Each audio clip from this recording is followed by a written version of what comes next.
a lot of talk midweek about whether or not Orlando Pirates can defend the MTN 8 title. Well, Orlando Pirates is here to tell you that Orlando Pirates is here to attack the MTN 8 title. It is Talking Buccaneers with me, Fumane, after a five-star display by the mighty man in black, the mighty Buccaneers, thrashing Sekhukhune United Football Club by 5 goals of ours and 0 goals of theirs. Where do I begin? You guys don't need me to even sit here and tell you about it. By now, you will have seen the goals. You will have searched them if you didn't watch the game. You will have heard the hype on social media.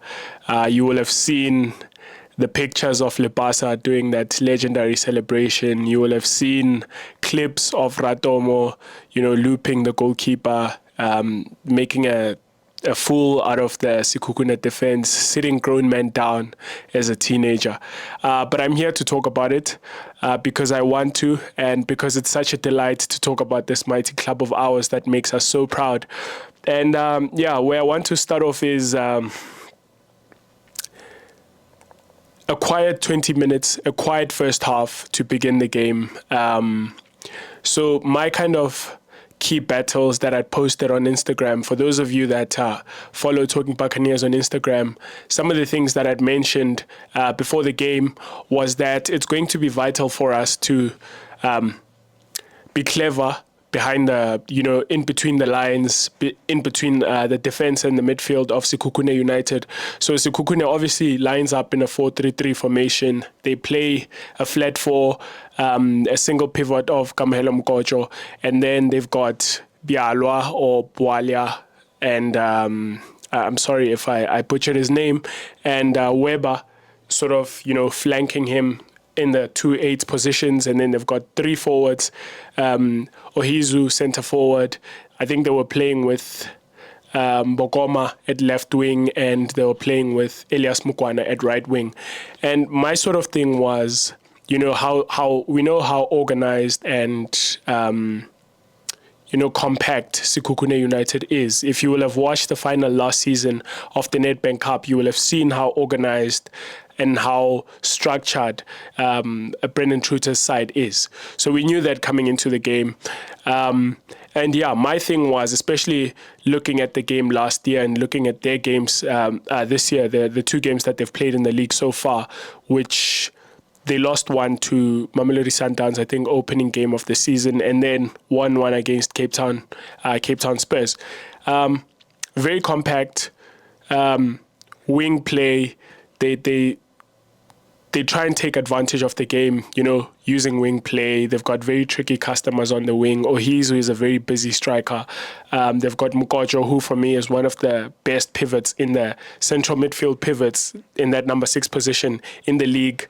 And then they've got Jamie Weber and the other midfield. I think his surname is Bwalia or Bialo. I'm sorry I'm really sorry if I'm butchering his name.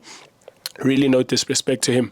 They are also just hard workers around Mukojo in that pivot position. And just coming into the game, my key battle was, if we want to get anything out of this game, I beg your pardon, we're going to need to have players that are going to be very clever in between the lines, behind, and around Mukojo, behind the central midfield, around Mukojo, and in front of the defense, because that's where we can open them up. If we can get the balls into those spaces and then try and create from there, turn their defense around, move them around with pace and precision, that's one of the things that I was looking out for in this game. One of the other things is, they play with a 3-man midfield. Orlando Pirates, we usually play with 2 pivots and a number 10. So one of the things that I thought coming into this one is going to be important for us to actually dominate the game by dominating the central area in midfield is to make sure we have a numerical advantage in that area, to not allow Sekhukhune to have more men than us in that midfield. So, I thought maybe coming into this one, what he might want to do, Jose Rivero, is drop, Maswanganyi, who's been playing in that number 10, a bit deeper to join the midfield, and then maybe invert someone. It depends who he might want to invert. It might be the fullback. You see it every time when we play. Sometimes it's the fullback who will come inside. Sometimes it's Saleng who will come inside from the wing, and then Munyani will offer the width on the side. Sometimes Ratomo is the one who kind of join into that, become sort of as make that box of Maswanganyi, Ratomo in front of Ndlondlo and Munari, and then you've got the 3-man midfield of Sekhukhune in between that box of the Pirates midfield. And it makes for the team to be able to dominate the ball in midfield because you outnumber them. And that's one thing I was looking for, which I thought was happening. We were just unable to break them down in the first half, for one reason or another. I think it's because they were quite compact and the plan was kind of working out, start of the game. They managed to contain us as much as I think, Maswanganyi and Ratomo were finding those spaces, as they usually do. And I'll come on to talk about those two players and other players. But yeah, they contained us and we couldn't find any penetration. That's one of the things that was happening before we score, obviously, in the 20th minute. So the goal comes in that I think Sekhukhune United throughout the whole game, especially later on in the game, but from kickoff, you could see that they couldn't live with our high press. We were fantastic in the high press. I think obviously Lepasa is that trigger of the press. We press with the front two of Maswanganyi and Lepasa. And then once they bypass that press, the midfield just chases everyone in midfield. Couple of balls won for almost all the goals. They come in that we win the ball in midfield via Ndlondlo or Munari. Makaula, when he came on in the second half, another one who was winning those balls in there in that midfield. And from there, we almost transition into attack. And a lot of players around Kamohelo Mokocho and they can't deal with us when that happens. So obviously the first goal comes in that in the 20th minute, if I'm not mistaken. It comes by us, I think, winning the ball again in midfield. We try and play a few passes. I think Ratomo might have played it into the central area from the left. And then loss of the ball by Maswanganyi, who then counter presses immediately. So immediately when he loses the ball in the box of Sekhukhune United, he presses again, he wins it. And when he wins it, one thing I was particularly impressed, and I'll come on to talk about Zakhele Lepasa, is he then looks up and Lepasa is in the right space. And I think that's the theme for Lepasa. Or maybe let me get on to talk, or maybe I'll talk about him later. Maswanganyi wins that ball and then he plays it to Lepasa, who then taps it in for 1-0. And yeah, one goal into the match, we're leading, which was very important for me. I thought what you don't want to do is to give Sekhukhune United the first goal, because then they sit back and they're compact. And now you've got to be crossing the ball, trying to, find spaces in that box. And Jima and Cardoso can actually look like the best defenders when you're trying to, make inroads into that box sometimes. So thought it was very important for us to get that confidence goal, to get that control, that goal that's going to give us that control where that Sekhukhune might have to now step out, which will then force spaces, open up space where we actually want to use our threats. Before I get on to talk about our threats, Relebohile Mofokeng and Patrick Maswanganyi, just massive credit for Orlando Stadium. I think we were just buzzing from minute one. I always say on this podcast that the night games are my favorite, my personal favorite. The atmosphere is really rocking. It can get really abusive for our own players, which is a bit of a negative. But today it was amazing. I think we're behind the team. Who were behind Lepasa, who in the last game there were a few doubters, there were a few people who were discouraging him in a way. But yeah, today at the time of recording, you guys might see this tomorrow. But he was amazing. The crowd was amazing. Lepasa was amazing, but the crowd was even more amazing. From minute one, we were just loud on our feet. The whole lighting thing. At the end of the game, I think the crowd was amazing. But yeah, when we go 1-0 up, I think then that unlocks our star man, at the core of which is Patrick Maswanganyi. I think I I can sit here and talk about how beautiful of a footballer he is till tomorrow morning. He's a very elegant player. I think we've somehow stumbled upon potentially one of the best players in the PSL in that number 10 position. And I feel sorry for Kabelo Dlamini, who's maybe injured wherever he is and looking to come back and play in that position. And I mean, we've still got people like Karim Kamvidi to come. And Patrick Maswanganyi is just, staking a claim to be one of the best players in South Africa at the moment. I mean, where's this guy been? We've unearthed the gem in Patrick Maswanganyi, and credit to the Pirates recruitment team. I don't know if Floyd Mbele had anything to do with that before he left, but whoever was, responsible for that piece of business and recruitment, I think hats off. We have found a gem, and I think the most impressive thing about him is his age. I mean, if you have a player of that quality or that potential, what he looks like, he's a great player. And he's still only 25. He's got, obviously, I think he's signed a 3-year contract with Pirates, which is the standard as we have seen. We usually give these players 3 years. Then you're thinking at 28, he's still got those 3 years, and by 28, I think he will have matured more. You just wonder what is to come. Will he return again to Europe? Maybe he might play himself into another move to Europe. But for as long as we've got him, I think we've got a brilliant number 10 in that position. He's still going to get to his prime, and I'm just looking forward to see what else he can do for us. But what he did for us today was amazing. I think he's been given the free role. It's obvious for me to see that what Jose Rivero has told Patrick Maswanganyi, the mandate for him is where you think you can hurt the opposition, go there. On the football pitch, where you think you can hurt Sekhukhune United, where you think you can hurt Royal AM, where you think you can hurt UD Las Palmas in Spain and Independiente del Valle and Maccabi at Tel Aviv, where you think you can hurt them, I want you to be there on the pitch. And I think that's the role that he should be given in every football match that he plays from here on out. He's a very intelligent player. I think that's one of his strengths, together with Zakhele Lepasa.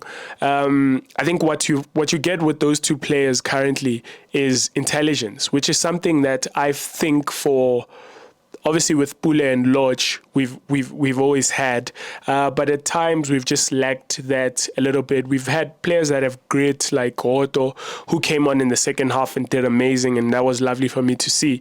For Otto to play an amazing game for us, I'm really happy about that.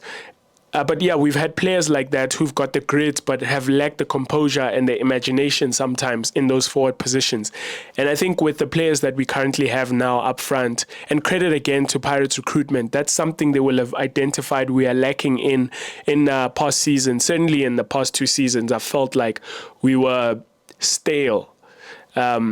In the front, like we've got these players, but when we get up front, we lack imagination because, Lodge spends more time on the hospital bed than on the pitch, sadly enough. But yeah, we've got Ratomo and Maswanganyi at the moment who have been amazing. Sort of juxtaposing them with Saleng, who's a workhorse, who's also his biggest strength is that sheer force of will and determination, and then mixed in with the creativity of Ratomo and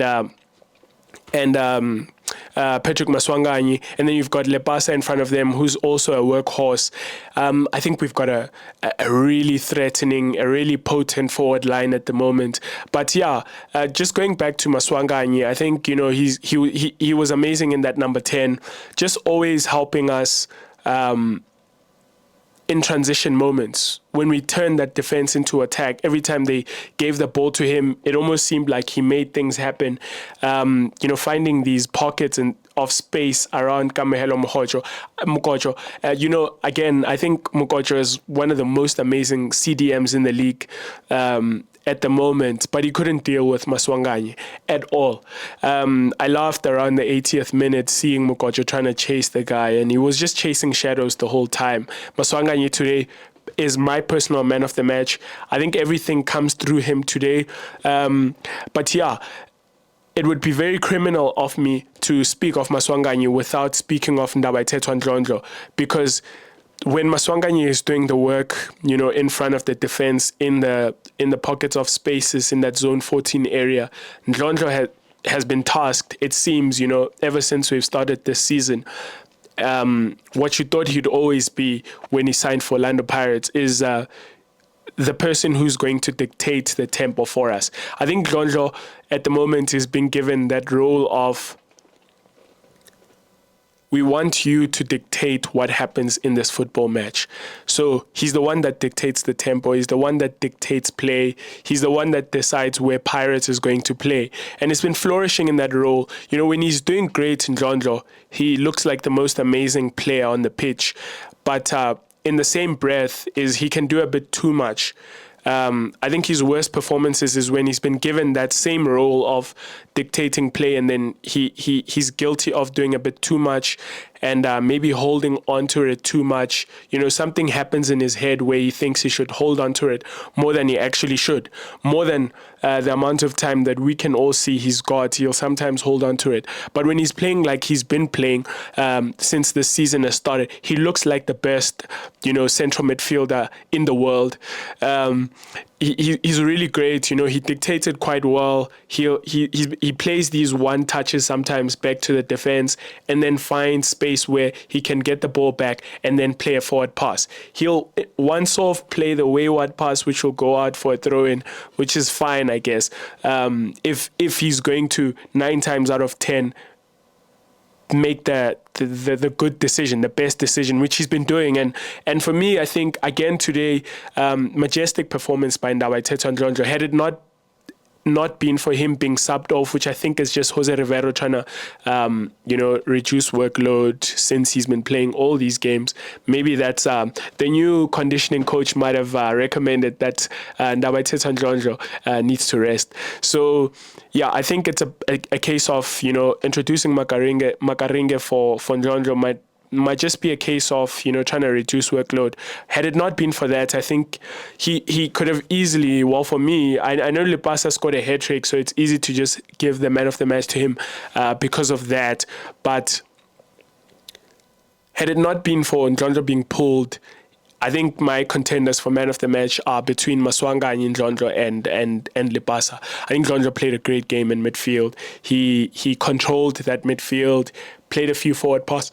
Played those forward passes to find people like Maswanganyi in those pockets of space, made a great, sort of late run into, not late run per se, but, that extra man who joins the midfield, which left the Sekhukhune defense bamboozled. Zakhele Lepasa was unaware as to whether to follow Ndlondlo into the box and chase him or deal with the man that he's been tasked. It seems like he'd been tasked to deal with, which is Maswanganyi, and it was Saleng in this case who had popped up in that almost half space. And you could see that Mukocho was unaware as to whether to follow Ndlondlo, who made that run into the box unfollowed. Saleng played a nice pass, slipped him in, and then Ndlondlo scored. I think might have been the third or fourth goal for us, which took a deflection. And obviously it will be criminal also for me not to special mention for Zakhele Lepasa. And the one thing I want to say about Zakhele Lepasa is Terence Chukahu. That's the one thing I want to say. Zakhele Lepasa has been amazing. It's been brilliant. I did a podcast before the season started, and I asked whether Zakhele Lepasa would be that man for us to score 20 goals. I didn't give an answer. I thought maybe he might be, maybe he might prove us that he is. I certainly didn't rule him out. I know a lot of Pirates fans did. I've been a huge fan of his development over at Super Sports and just seeing the work that he puts in. I think he's another one, just like Saleng, who's benefiting from just how hardworking it seems like he is. And I was listening to Jose Rivero's press conference after the game, after the win, and he spoke about some of the things that he's looking for in a striker. And, credit to Zakhele Lepasa. I think spot on from the coach, obviously, who knows more than all of us about these players and about football in general, that there's a lot that Zakhele Lepasa contributes to the team, and you can see it. He works his socks off every game. He's running, he's chasing. I think today he scores a hat-trick because Otto played, first time pass into him. People like Maswanganyi and Saleng, who found him on the other two occasions that Zakhele Lepasa scored. Well, Saleng didn't find him. He hit the post, but that's what was happening last season. Last game, I beg your pardon, versus Royal AM, in that Zakhele Lepasa could have scored another 2 goals in that game. I think he could have easily walked away with 4. Could have walked away with 5 or 6 in this game against Sekhukhune. But the point being that last game, what was lacking, which was there in this game against Sekhukhune, was Munyane just wasn't playing the ball to Zakhele Lepasa, who was in acres of space. There was a chance which Ratomo could have slipped Zakhele Lepasa for another tap in. And I'm happy to see Zakhele Lepasa in those spaces. I don't particularly think he's great in the box in terms of movement and things like that. But sometimes you are a bit lucky in that if you make that extra, burst and run into the box, the ball might just fall into you. And he's doing that. That's just his thing, Lepasa. He works hard. Not the most clinical of finishers. Harsh for me to say when he scored 3 goals, but he's not the most clinical. But I think what's paying off for him is that he's busting a gut and running into those positions, and the ball is finding him and he's scoring. He's putting it in the back of the net, and I'm happy. And again, Terence Chukahu. I'm happy. Lepasa's young. He's 26. Got a long time, long career still ahead of him. More than maybe 5 years. Still got some 10 years if he's very lucky with injuries. And everything seems like it's going very well for us. I'm very happy. The Buccaneers are very happy. Everyone is very happy. We are obviously the happy people. And as things are, I am of the view that the fixture list couldn't have been kinder to us after making a mess of our first game versus Stellenbosch United, which I'm becoming increasingly of the view that we might have needed that rude awakening. That if we are going to what we're all dreaming about Buccaneers, if we're going to win this league, it's going to take work. And maybe that wake-up call is something that we needed against Stellenbosch United, because we've certainly come back with fire under our arse. We're really firing, all guns blazing. Every player seems like they're fighting for every inch of grass on the pitch. And it's amazing to see, and something I really need to credit Jose Rivero for. Well, 2 things in this game. I want to credit the team, and I won't dwell on this, in that around 70th minute when we're 4-0 up, I was looking to see whether we're going to manage the game, or maybe I will dwell on this, because something I forgot to mention is when Sekhukhune United get awarded the penalty at 1-0 in I think it might have been the 56th or 52nd minute or something like that. I was really disappointed because I thought, crucial 10 after halftime, you want to make sure you don't give anything away. Just control the game. Make sure you give nothing away. In the stadium, we all thought it wasn't a penalty. It seemed like a clean tackle by Paseka Mako. But after watching it back, it was a penalty. And, Mako is someone who's really guilty of losing his head. But, the way that he dives in, he will have believed that he will reach the ball. But I think you've got to be more responsible in the box there. You don't dive in. It was definitely a penalty after seeing it back. If Sekhukhune United gets a goal there, the game could have went anywhere. It could have swung anywhere. I think they would have then been more conservative, which they weren't, because they were open, trying to chase us, and we were winning the ball back in that midfield, turning them over, counter-attack. All 4 goals after the first one, I think it was a case of us winning the ball in midfield, counter-attack, winning the ball in midfield, counter-attack. And so it could have gone either way, but sometimes you need a bit of luck in football, and in this game we had it in that Ohizu misses the penalty, and immediately after that, we get a counter attack by making our own luck in working hard. You breed your own luck in working hard. When Sekhukhune misses their penalty, we're still working our socks off and we're still chasing and winning the ball back. And we're 3-0 up and we're still chasing in midfield. And it's amazing to watch.